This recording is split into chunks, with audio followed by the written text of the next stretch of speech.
Hello बच्चों, आइए प्रश्न को देखते हैं। हमारे सामने कुछ आंकड़े दिए गए हैं एक्स और वाई के रूप में। इन आंकड़ों से हमें सहसंबंध गुणांक की गणना करनी है। एक्स और वाई में ये आंकड़े दिए गए हैं। एक्स में है 5, 9, 13, 17, 21 और वाई में है 12, 20, 25, 33, 35। अब सहसंबंध गुणांक की चर्चा कैसे करते हैं वो हम लोग समझेंगे मुख्य अवधारणा में।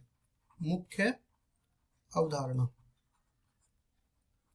तो देखो, हम लोग जानते हैं कि जो हमारा सहसंबंध गुणांक होता है वो बराबर होता है किसके, अगर अपने पास समाचरण गुणांक आ जाए बी वाई एक्स और बी एक्स वाई, तो दोनों के गुणा के वर्गमूल के बराबर होता है ये समाचरण गुणांक। और देखो, ये जो अपने पास जो सहसंबंध गुणांक है ये तो इनके गुणा के वर्गमूल के बराबर होता है। साथ ही साथ ये जो समाचरण गुणांक है ये किसके बराबर होते हैं, इसको हम लोग लिख सकते हैं कोवेरियंस। कोवेरियंस मतलब अपने पास सह प्रसरण अपने पास हो जाता है एक्स और वाई का सह प्रसरण, और इसमें भाग लग जाए अगर इसका प्रसरण का सिग्मा एक्स का भाग लग जाए तो इसको तो बी वाई एक्स बोलते हैं समाचरण गुणांक। और इसी तरह अगर कोवेरियंस में भाग लग जाए वाई के प्रसरण का सिग्मा वाई, तो इसको बोलते हैं अपन बी एक्स वाई। और इस पूरे का अगर मैं वर्गमूल ले लूं तो ये किसके बराबर हो जाता है, देखो आर बराबर में कोवेरियंस का वर्ग हो जाएगा, तो कोवेरियंस तो बाहर आ जाता है, ठीक है, और अंदर क्या रह जाएगा, सिग्मा एक्स का वर्गमूल और सिग्मा वाई का वर्गमूल। और जो प्रसरण होता है उसका वर्गमूल लेने पर अपने को मानक विचलन मिल जाता है। अब सवाल ये उठता है कि कोवेरियंस और प्रसरण कैसे निकालते हैं, मानक विचलन कैसे निकालते हैं। तो देखो, इसके लिए हमारे पास एक सूत्र होता है कोवेरियंस। कोवेरियंस निकालने के लिए हमको क्या करना पड़ता है, या तो इस तरह से निकाल लो, सिग्मा एक्स माइनस में एक्स बार गुणा में वाई माइनस में वाई बार, और इसमें भाग दे दो किसका, एन का, इसका भाग दे दो। और अगर इसको मैं सरल करता हूं ना तो ये बराबर हो जाता है सिग्मा एक्स वाई माइनस में एक्स बार गुणा में वाई बार, और नीचे भाग लग जाएगा, सॉरी इसमें पूरे में नहीं भाग लगेगा, केवल सिग्मा एक्स वाई में भाग लगेगा। तो ये क्या बन जाएगा, बटा में एन। और ये देखो, जो एक्स बार वाई बार क्या होता है उसको भी हम बता देते हैं। एक्स बार अपने पास हो जाता है, एक्स बार बराबर में अपना बन जाता है किसके बराबर, सिग्मा एक्स बटा में एन, मतलब ये माध्य को दर्शाता है एक्स के, और वाई बार वाई के माध्य को दर्शाता है सिग्मा वाई बटा में एन। ये अपने पास आ गया कोवेरियंस, मतलब एक्स और वाई का जो सह प्रसरण है उसको इस सूत्र से लिख सकते हैं। और x माइनस एक्स बार को हम लोग यू से भी प्रदर्शित करते हैं, y माइनस वाई बार को हम v से भी प्रदर्शित करते हैं। तो इसको इस तरह से भी लिख सकते हैं, u गुणा में v, और नीचे भाग लगेगा आंकड़ों की संख्या का। ये अपने पास आ गया सह प्रसरण। अब हम लोग निकालते हैं प्रसरण या फिर मानक विचलन। देखो, जो मानक विचलन होता है वो प्रसरण का वर्गमूल लेने के बाद आता है।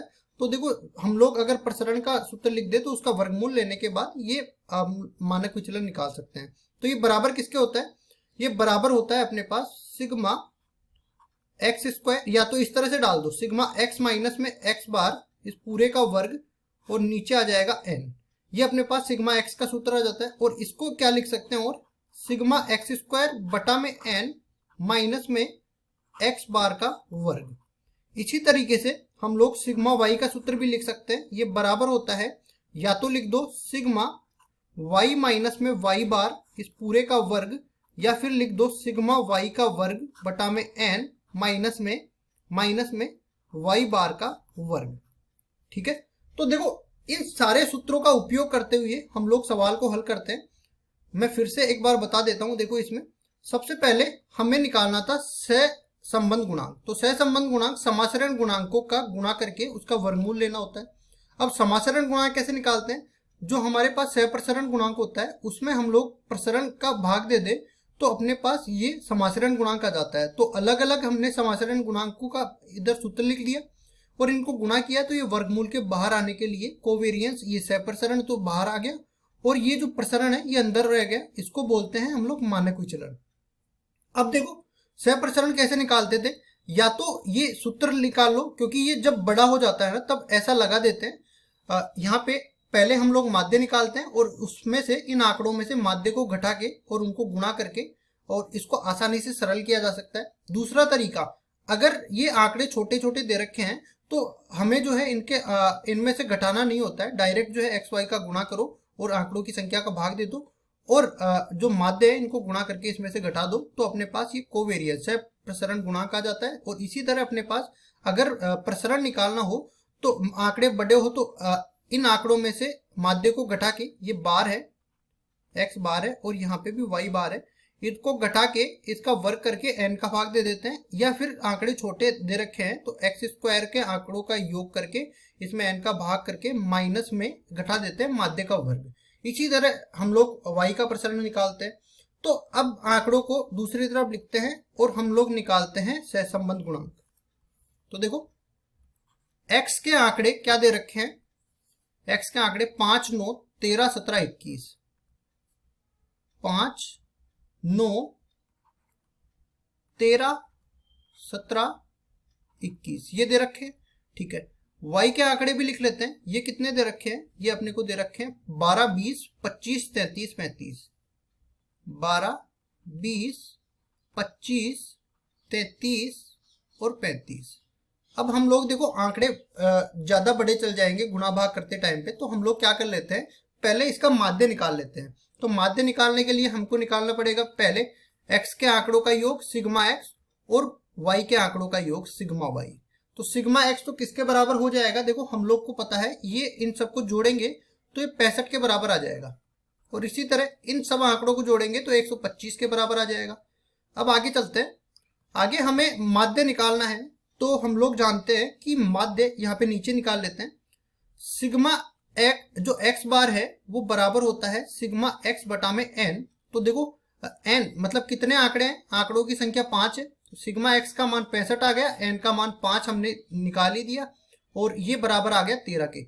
इसी तरह y बार का मान मैं निकालना चाहूँ तो ये किसके बराबर हो जाएगा, सिग्मा y बटा में n। तो इसका मान हमने निकाल लिया 125 और n का मान आंकड़े कितने 5, तो इस पूरे का मान आ गया 25 के बराबर। अब यहाँ पे हम लोग निकाल देते हैं x माइनस में x बार। तो ये देखो हमने कहा था ये u के बराबर भी हो सकता है, x माइनस में x बार।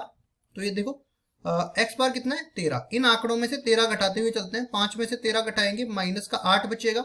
फिर बाद में ये जो है 9 में से 20 घटाएंगे, सॉरी 9 में से 13 घटाएंगे तो अपने पास माइनस का 4 बचेगा।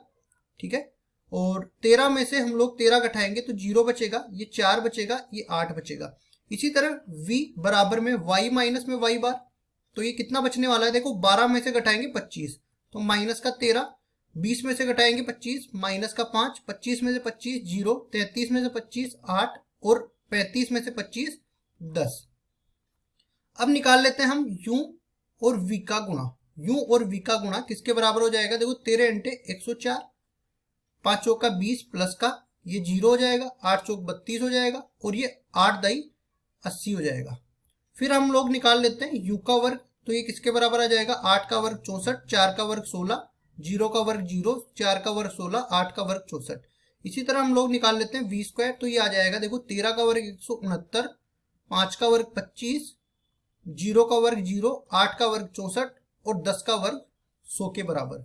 अब इन सब का योग निकाल लेते हैं, सिग्मा uv।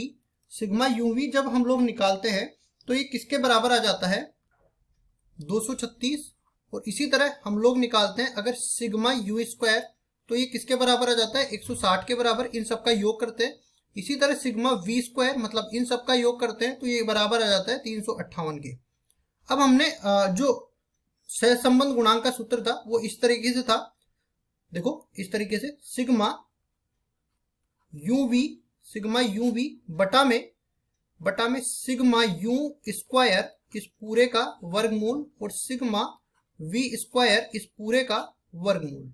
क्योंकि ये अपने पास जो है मानक विचलन है, यहाँ पे मैंने पहले भी बताया है कि ये अपना u स्क्वायर हो गया और इसमें भाग लग जाए n का, सॉरी इसमें भाग भी हमने नहीं दिया है तो भाग लगेगा n का और इसमें भी भाग लगेगा n का, और ऊपर भी हमने भाग नहीं दिया है, देखो इसमें भाग नहीं लगाया है, इसमें भी हमें कोवेरिएंस में भाग लगाना था तो n का इसमें भाग लगना है, तो यहाँ पे भाग दे देते हैं n का। ठीक है, अब देखो आगे बढ़ते हैं।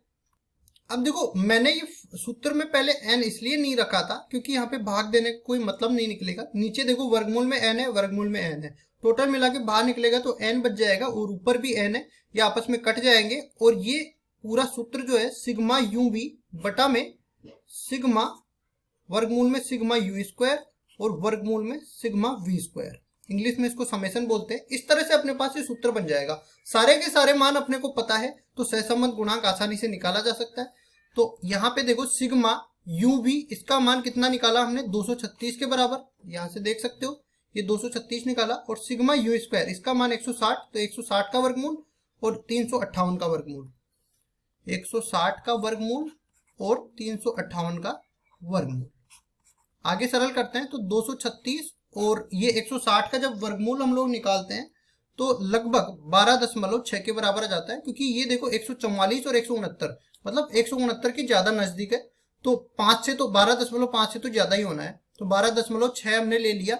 और इसी तरह इसको 358 का करना है तो हम लोग जानते हैं 361 जो है 19 का वर्ग होता है, तो ये लगभग हम लोग 18.9 के बराबर ही ले लेते हैं, क्योंकि देखो 3 ही तो कम है 361 से, तो 18.9 ले लिया। फिर 236 तो ऊपर है ही, और इन दोनों का गुणा करते हैं ना तो ये लगभग 238 के बराबर आ जाता है।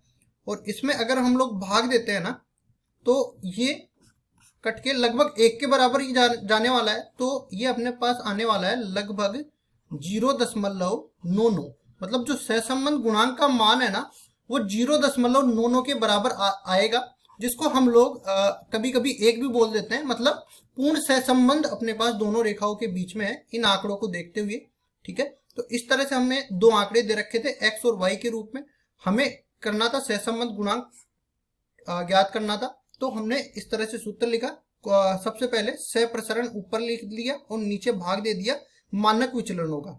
सूत्र हमने लगाया और ये आंकड़े से हमने पहले तो x माइनस एक्स बार निकाला, y माइनस वाई बार निकाला, फिर इन दोनों का गुणा कर दिया, इसका वर्ग कर दिया, इसका भी वर्ग कर दिया, इन सबका जोड़ करके इस सूत्र में मान रखा और हमारा सहसंबंध गुणांक का मान आ गया लगभग 0.99, जिसको हमने r बराबर 1 ही मान लिया, क्योंकि पूर्ण सहसंबंध कर दिया, इसमें आंकड़ों में ज्यादा फर्क नहीं पड़ता है। ठीक है, तो ये आ गया सहसंबंध गुणांक का मान, यही अपना उत्तर है। आशा करता हूं ये सवाल आपको समझ में आया होगा। धन्यवाद।